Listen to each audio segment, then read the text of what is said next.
how many ways I have influenced your lives. Now, I know what you might be saying. Washington, why would you tell a ghost story at Christmas time? It makes no sense. Well, actually, it makes perfect sense.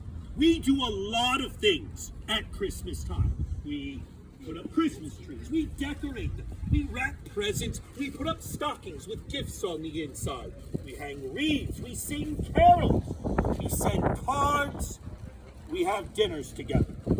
Now, all of these things were created at different points throughout history, but it wasn't until Queen Victoria married Prince Albert that all of those customs, the customs of the UK, the customs of mainland Europe and Germania, all came together, and they celebrated what we now consider a normal Christmas.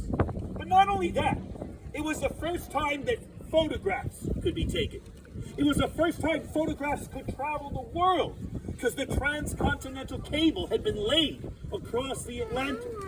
And so the whole planet watched as Queen Victoria and Prince Albert put up the first Christmas tree in Windsor, as they sang carols together, as they gave presents and gifts, and all of those customs and traditions we still participate in, except telling ghost stories.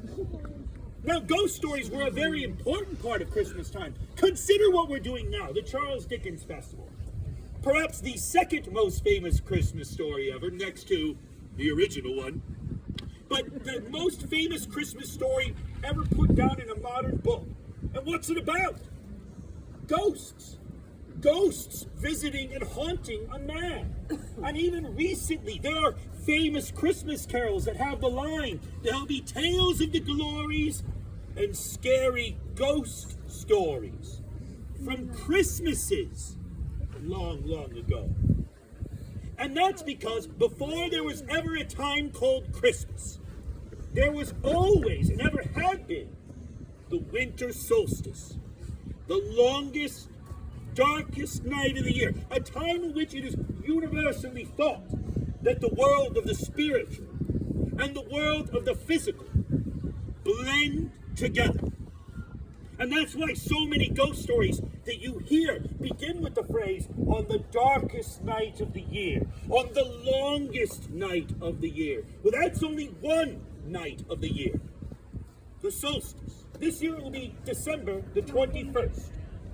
And in that vein, in the remembrance of the fact that ghost stories have been told for thousands of years by every culture, I now offer you my most famous ghost story. Now, I will tell this story in the style called a panto. That is the same root as the word pantomime. I might point to one of you, and when I do, whatever gesture I may be describing, you make a pose or a movement to correspond, right? That's all you have to do. You don't have to come up front. You don't have to say anything. All you have to do is play along, right? There is a place north of the big city, past the Hudson Valley, beyond Tarrytown, in the hills and valley just beyond, a quiet, dreamy place, a place called Sleepy Hollow. And sure, the very atmosphere there is permeated with the mysterious. For everyone who lives there is given to the most sensational thoughts and ideas. They believe in ghosts and goblins. They believe in spooks and specters. Every bridge, every river, every house, every field has a story attached. And the most famous of all these stories, one about a horseman, headless, who rides at night. Some say that he was a mercenary during the Revolutionary War, that his head was taken clean off by a cannonball, that he's buried in the small church just beyond the covered bridge on the north end of the hollow.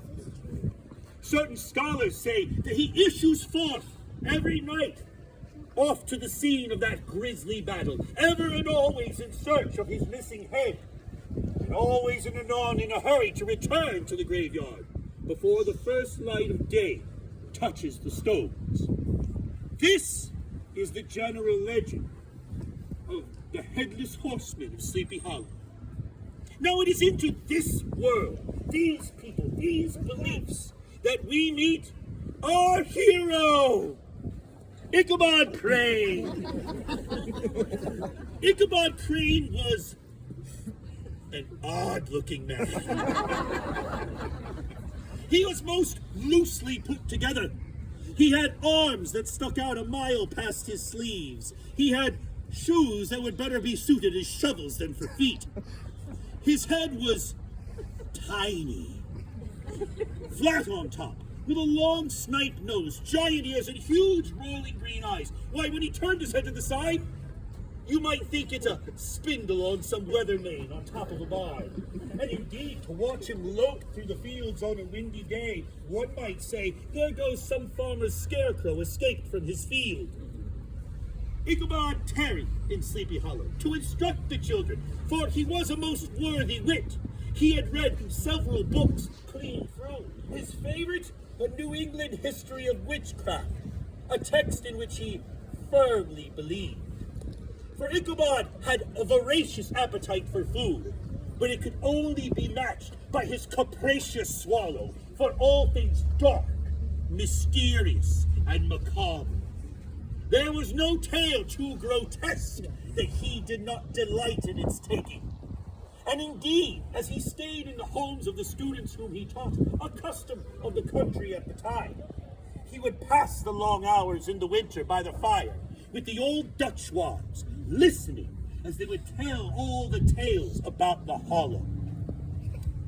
Now, Ichabod, besides being an educator, had his own school, a small, rustic building of wooden logs. It sat on the south end of the hollow, next to a field and next to a brook, a quiet and substantial little place. And every day you could hear his students as they would con over their lessons, droning like a hive of bees, interrupted only by the crack of his birch rod. For Ichabod believed in the maxim, if you spare the rod, you will spoil the child. But do not think him some ill potentate of the school. Like I say, Ichabod had to stay with their families, so he ever and always looked to find favor in the eyes of them, especially the ones that could cook. To make up spare money, Ichabod also was the village choir master. He led the local sing-sing, and he delighted as the beauties of the hollow would follow him along as he would sing and recite, his eruditeness impressing them as the shy country bumpkins would look along, sorely repining. This is how things proceeded, until one fine spring morning, a new pupil joined him in the choir.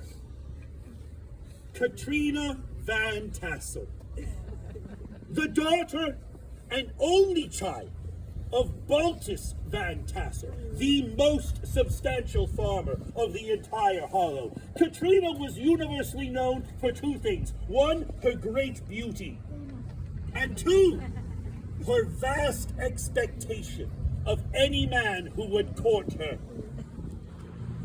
Ichabod... Good move. Ichabod was a simple man with a simple heart. And as soon as he laid his eyes upon Katrina, he was sorely smitten. And as soon as he saw her father's home, the great mansion of Van Tassel, the fields burgeoning with grain, the orchard groaning with fruit, the wealth and finery all about him, and the knowledge that all of this would go to he who could woo the daughter of Van Tassel, well, his mind was set to little else and was not at ease from that moment forth. But to win her affections, he was not alone. Every country bumpkin there tried to win her heart and guarded every portal to her affections. And they were quick to attack each other, but even quicker to fly together in common cause against a new foe. And the greatest of his competition was a roguish, roistering, rogue of a blade, a man who, by the name of Abraham Van Brunt, or because of his Herculean strength, And his great prowess of limb, he had earned the name Brombones. Now, Brombones had singled out Katrina Van Tassel some time for his uncouth gallantry and affection, and she did not altogether spurn his advances. And Ichabod knew that to take on such a man openly, this would be folly. So he insinuated himself under the guise of the teacher, the schoolmaster. He would show up at her home. They would go walking at night by the mill pond as he would sing and recite for her. And as her interest in Ichabod grew, her interest in Brombones waned. And a feud developed between the schoolmaster and the hero of the hollow.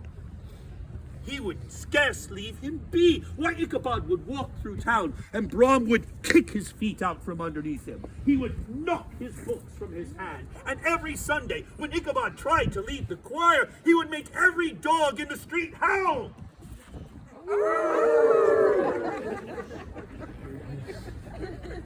And things could not go on in such a matter for much longer, until late in the fall, at the very cusp of winter, a time very similar to now, a small rider approached Ichabod's school in a tow-cloth jacket and a woolen cap on an old grey pony.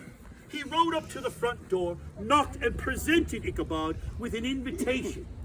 An invitation to Mynheer Van Tassel's annual merry-making party and quilting frolic, the event of the season. Quickly, Ichabod rushed his students through all of their lessons. He sent them home from school an hour early without telling their parents they were coming, which they love. And yes, sent them home an hour early, locked the door behind him, and then he pulled out his best, nay, his only suit. He brushed it clean, fixed a glass, and fixed his hair. And to look the most the cavalier, he borrowed a horse from the man with whom he was staying. A ragged, shagged, broken down old nag by the name of Gunpowder, a name which belied the mettle of its youth, and indeed, in that horse's good eye, something of the devil still lurked there within. Ichabod rode off, the picture of knightly stateliness, to the state of Van Tassel. His great green eyes rolled in the back of his head as he looked at all the finery about him, and scarce, friends, would I dwell upon the image that burst upon his senses when he entered Van Tassel's parlor. The trays of meat, the bowls of punch, the gold, the crystal, everything about him, and the thought that all of this might soon be his. Old man Van Tassel was there too, the very picture of a contented farmer, proud in his wealth, but not overly proud, and generous to a fault.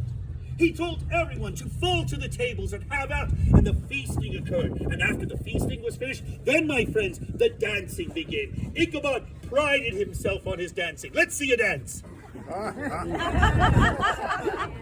Yeah! I mean, there was laughing and smiling. How could there not be? There he was, dancing with the object of his affection, her responding to every ogling advance, and sitting in the corner, Brombones, repining in jealousy, sorely looking on. After the feasting and the dancing and everything was done, came Van Tassel's favorite part of the evening. Everyone gathered into the grand hall. The lights were lowered. And as they sat around the fire, the old Dutch wives came up one at a time to tell all the haunted stories of the hollow. And of course, of the horseman. The tale was told of Brown, a heretical disbeliever, a man who did not believe in ghosts until he met the horseman. One night, coming home from the neighboring village, he claimed that the horseman had accosted him, that they ran to and fro throughout the hollow, and that just before the colored bridge, the horseman knocked him from his steed and disappeared in a great flash and a clap of thunder. Not to be outdone, Brombones bragged he'd seen the horseman. Challenged him to a race, didn't you?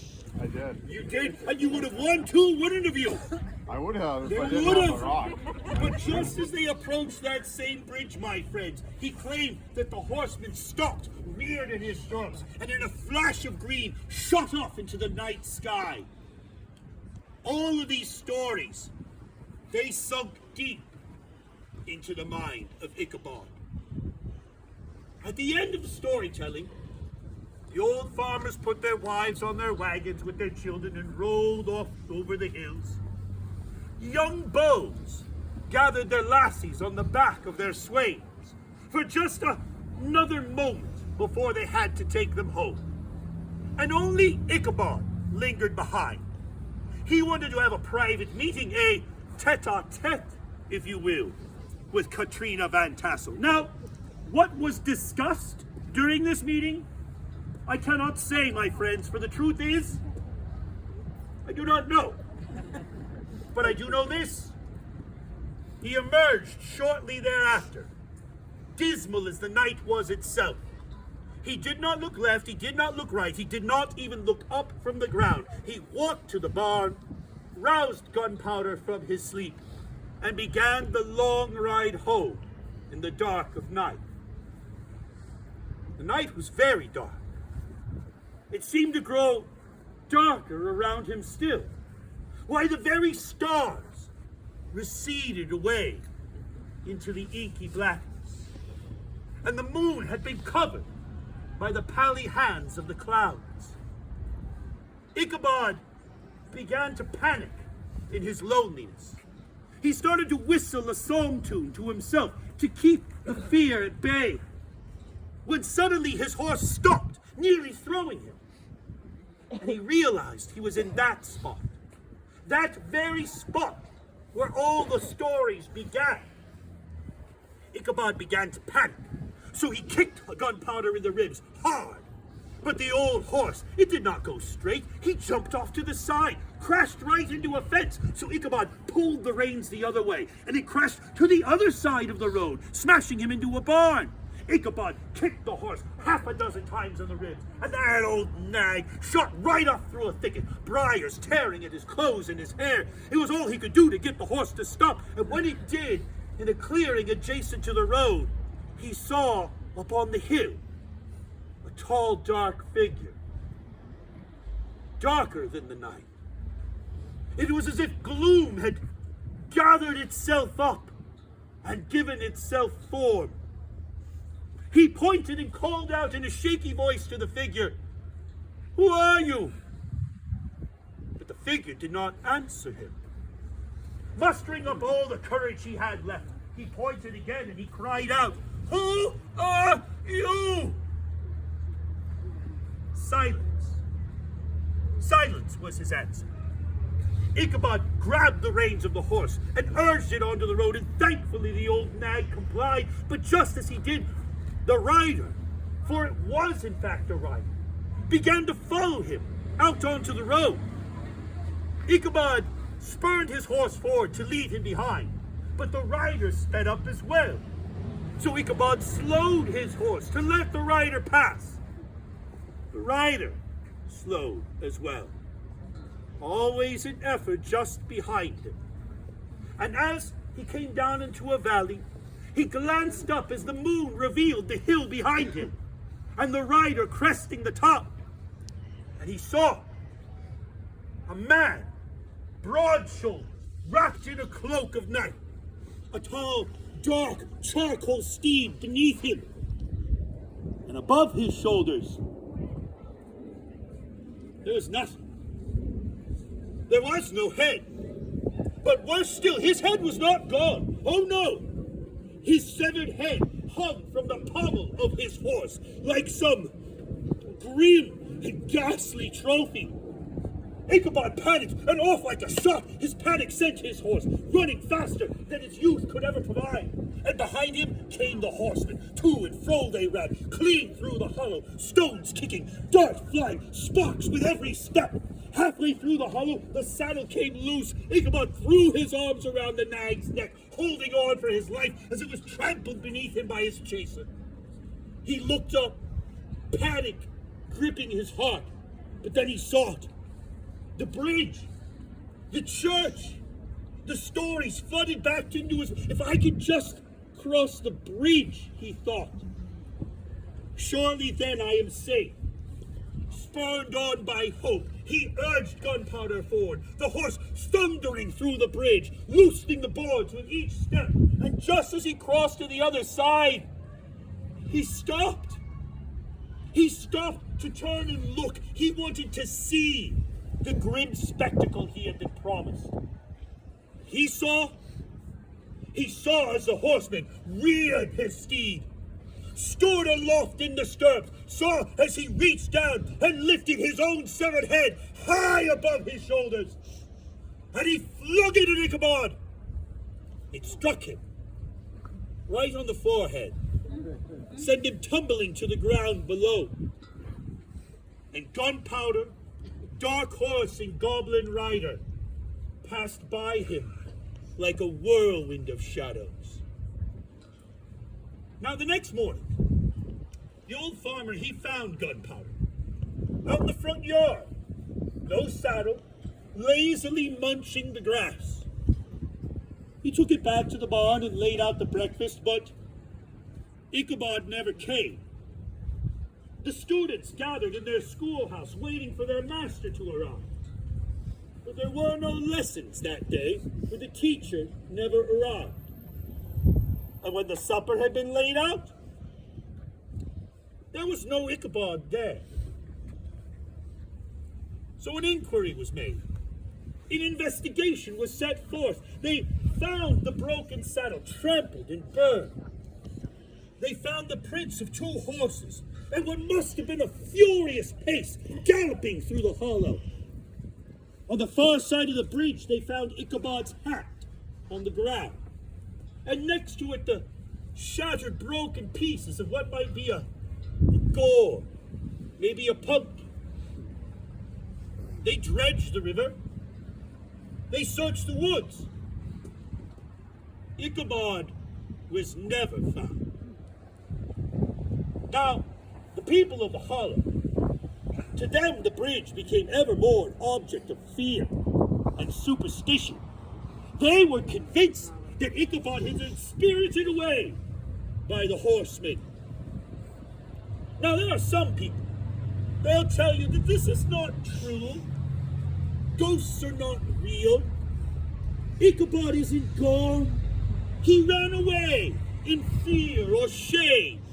That he's still in the big city to the south and remains there to that day. That's not what I believe. I believe that if you want the truth, then you have to listen to the old Dutch wives of the hollow. They can tell you what really happened. They can tell you the truth. Ichabod was taken away by the Headless Horseman, never to be seen again. And that his schoolhouse has sat empty from this day to now, and that no one ever goes there at night. And they say that on the darkest night of the year, you can find his ghost there still, whistling its psalm tunes, trying to keep the darkness and the evil at bay. These are the kinds of stories that they will tell you if you ever visit a magical little place called Sleepy Hollow.